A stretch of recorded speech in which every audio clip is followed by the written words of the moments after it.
Well, the views are in and the results are loud and clear that nobody watches these videos, but I still want to make them because, it's helpful information that I would appreciate. Back to weak points and cautions. Obviously, here's a disclaimer. I often only have experience with one or two of these airsoft guns. In this case, it's two plus one that my friend had, and maybe some crazy flaw that I have encountered isn't actually a widespread issue. It's a single occasion that is only on my airsoft gun. Also, these videos are not to bash the airsoft manufacturer's product. It's more like I have learned these things throughout using them, and perhaps you can avoid breaking apart accidentally, needlessly, and having to source the part, fix it, whatever. Anyway, with that out of the way, this time we have a KSC KWA ktr03 rifle, which is basically a AK74 because it uses the AK74 mag and its rifle length. But there are a number of differences between the regular AK74 and the KTR03, and the other model that they make is a AKS74U, the short ones. For example, the AK74M and 74U, they have a folding rear section, so this is unique to the KTR03. Also, the saw grip is unique. Also, the MB safety is unique, and it requires a cutout in the receiver. I don't know if they standardize on that or this is a unique part. AK74M and AK74U also has a hook here to hook the folding stocks, and they deleted this part. And also there should be a pin and a spring for that hook, and there's no such thing, so that's unique as well. Not to mention the rail, the top cover, and the front end as well. So this is quite unique of a rifle. I guess they wanted to offer a tactical modern version that people can enjoy putting their favorite accessories on. Oh, do you know that this part is detachable? It's actually detachable, and the inner barrel is to probably around this length. So if you take this off, it will have a brass inner barrel poking out like this. I want to discuss some weak points and cautions of this rifle. And the first one is this selector. It is very loose.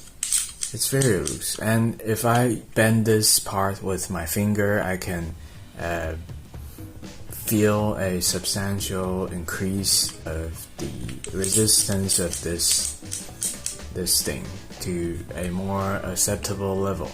So what that tells me is that this piece is not very heat treated or not very thick.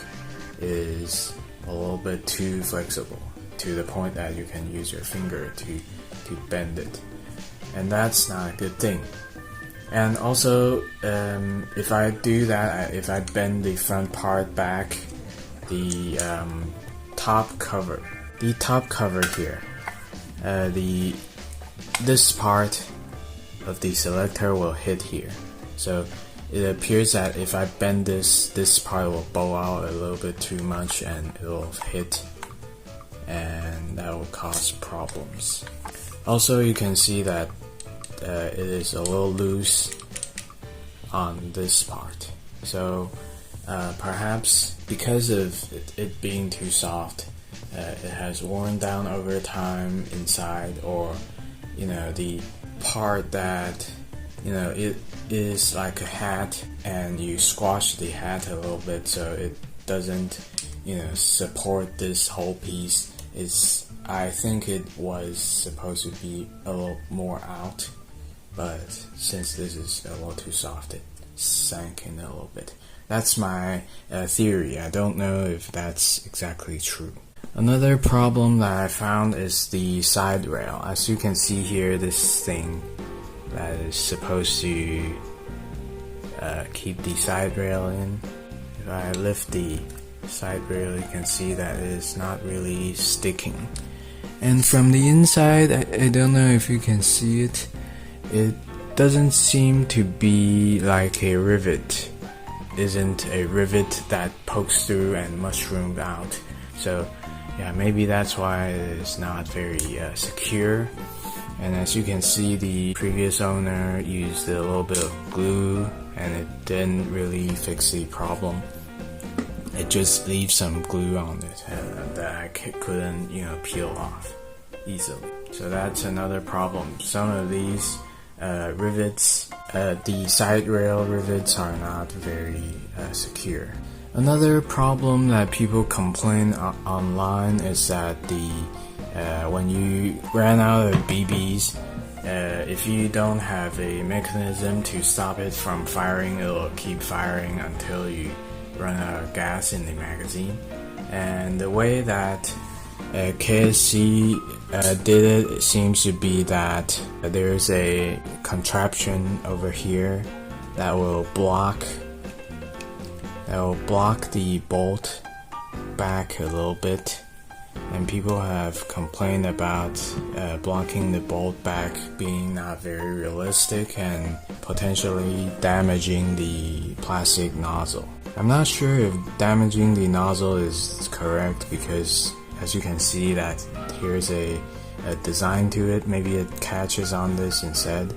Another weak point that I want to talk about is this paint. I think the KSC gas blowback guns, they are pretty well made. They are like a tier above the Taiwanese companies, even though KWA is also Taiwanese.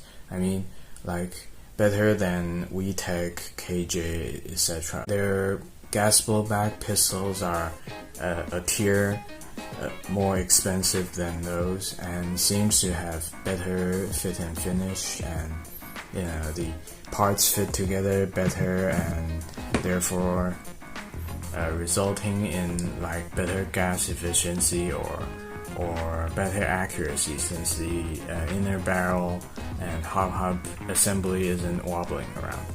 I appreciate that, but the finish of this thing is not as good, I think, compared to like a GHK AK, because GHK AK is like actually stamped steel and potentially like the genuine AK's anti-corrosion coating on the outside, different layers and all that.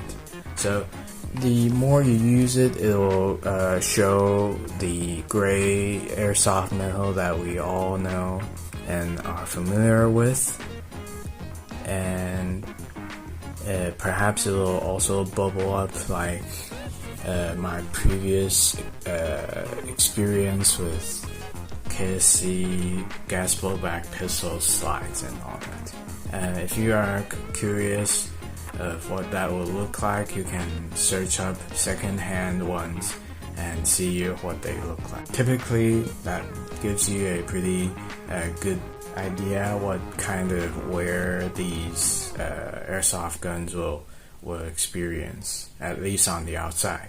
A thing that I appreciate about the KSC KWA AK gas blowback rifles is that the magazine seems to be made out of a big and expensive casting instead of like a plastic shell over like inner structure, all that, maybe a little canister or whatever.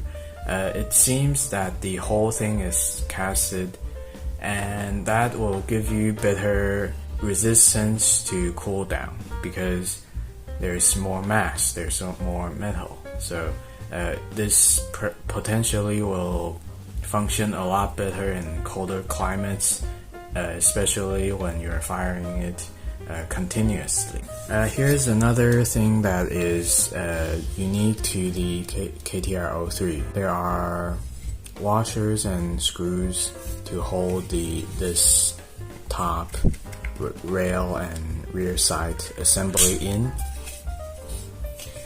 This thing feels pretty substantial and nice. I appreciate that. This is heavy. This is not cheap and crappy. And the top cover at least seems to be made out of stamped metal of some kind. Other complaints that people might have is the availability and compatibility of different furnitures. Like the front hand guard, there's a little block on the back of it that is supposed to go into the receiver, but this sits at this position, so it actually goes into this piece, which is the rear side block. The dimension is vastly different to the real one, so if you want to use a real AK furniture, maybe a Magpul one, you'll have to trim something down drastically until you can use it. The same is with the rear grip, and the reason why is this MB safety. If you want to know more about the compatibility problems of the KSC AK ktr03, you can check out my video. I have a video on this. I have tried a number of different furnitures on the ktr03. Here's a funny one. You can see that the pin that holds the front end on, rear side block piece on, is damaged quite a lot. One side is mushroomed out and there's a groove running down the side of it. And the reason why is because there is a little screw at that position to go into that pin's middle channel to hold it in place, and whoever disassembled the front end before me didn't know that and really hammered it out and caused some damage, it seems. So yeah, don't just go hammering things out. Please check if there are little hex screws at these positions. I think KWA AK's brochure or whatever introduction has mentioned that the fire control group is made out of a special kind of alloy or whatever, and maybe that is a good thing because traditionally Airsoft fire control group metal is fairly weak and will wear down over time, so maybe they have thought of that and used another kind of process or metal to make those parts, so that's a good thing.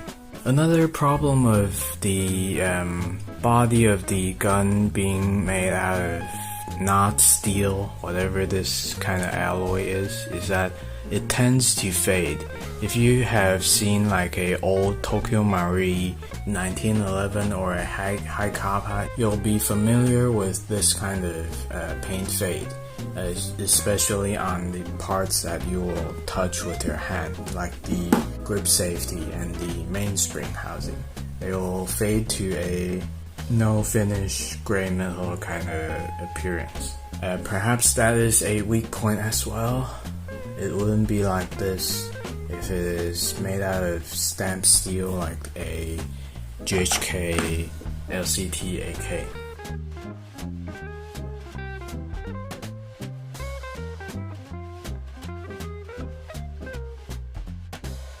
Because of the way that the ktr03 looks, it reminds me a little bit of like a Galil or an RPK. I decided to add an bipod to the front of it.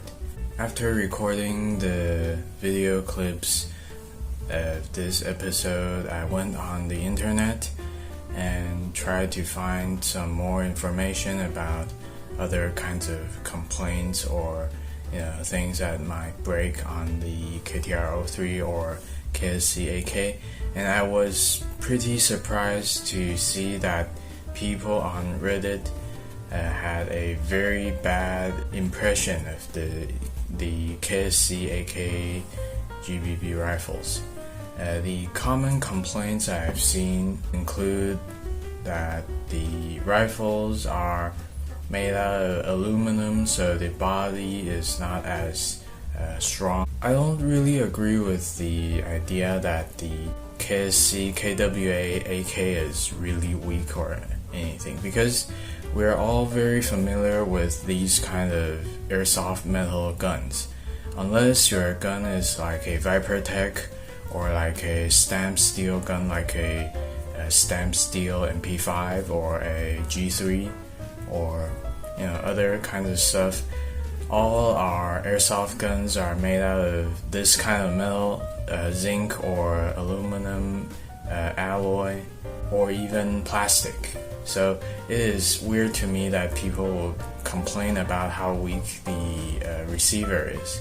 Typically I don't like slam my guns into like a tree or use it as a baseball bat or whatever, so unless the rifle collapses on itself or break into two parts, I probably won't notice if it is specifically stronger or not. Perhaps more noticeable of a downside of having a aluminum bodied gas blowback rifle is that the outer finish isn't like the blued steel kind of finish, or maybe it will flake off easily compared to like what a steel finish gun can have. However, it doesn't mean that stamped steel guns are just inherently finish is just better all the time, because like I said, WeTech L85, which is also stamped steel, and WeTech AKs, I have seen and I have owned several examples of those that had developed some surface rust on the receiver. So if you let me choose what kind of material the receiver is made out of, I would prefer one that doesn't rust, so like a GHK or like a one of these. Another complaint is that the bolt isn't full travel, and that is also a little bit strange to me because GHK is also not full travel, and WeTech full travel guns, when you're firing it in automatic, the fire rate is slow and sluggish, so people even put in like a recoil buffer, I think made by RA or something, to shorten the travel distance of the bolt so it can have a faster cyclic rate. And also, to push the big heavy bolt all the way back is going to require a lot more gas, so the gas efficiency, from what I remember, on my WeTech AKs are not particularly good. So perhaps it's a trade-off. You either get good gas efficiency and fast fire rate, or you have bad gas efficiency, bad slow cycling, but you can have the full travel.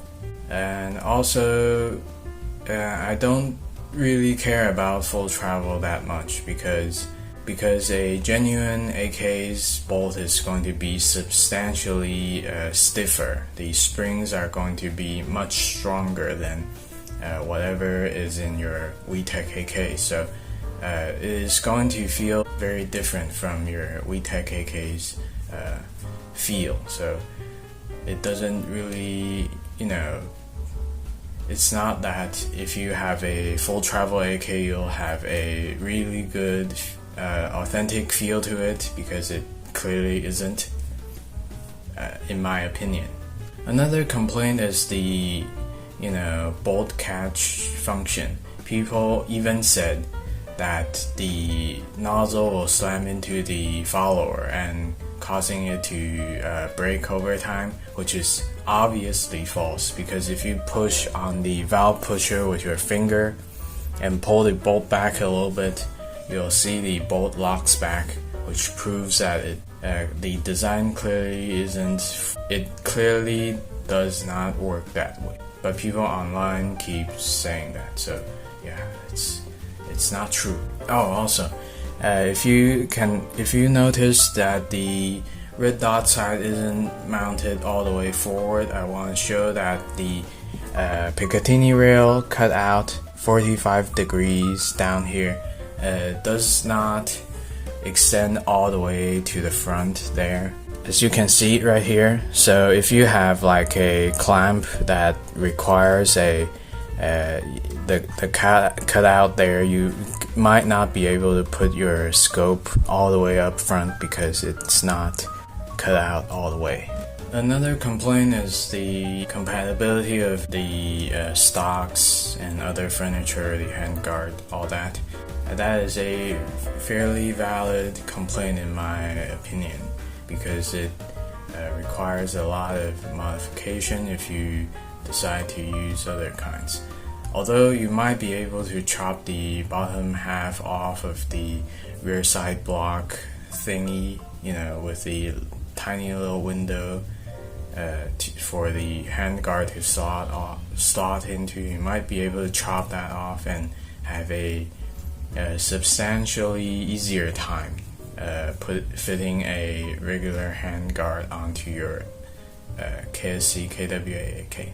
Another complaint is that the KWA AK is a proprietary system, which is also I don't agree with that very much, because all of the GBB rifles are proprietary systems, unless it is a copycat of like a Tokyo Marui, Glock, KWA 1911, those kind of stuff. That's why it has parts compatibility sometimes because of that.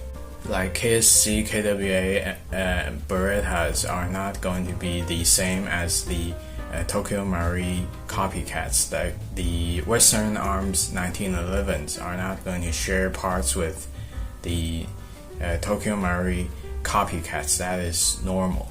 If you want to say the KWA AK has a unique system, proprietary system, then other kinds of guns like the KWA MP7, MP9, or like the any kinds of other, like WeTech L85, WeTech MP5, WeTech SVD, any kind of gas blowback rifle is not likely to share internal parts with other brands or other systems, so to speak, unless it's a WeTech and they use the M4 trigger pack and everything, or the hop-up chamber and everything.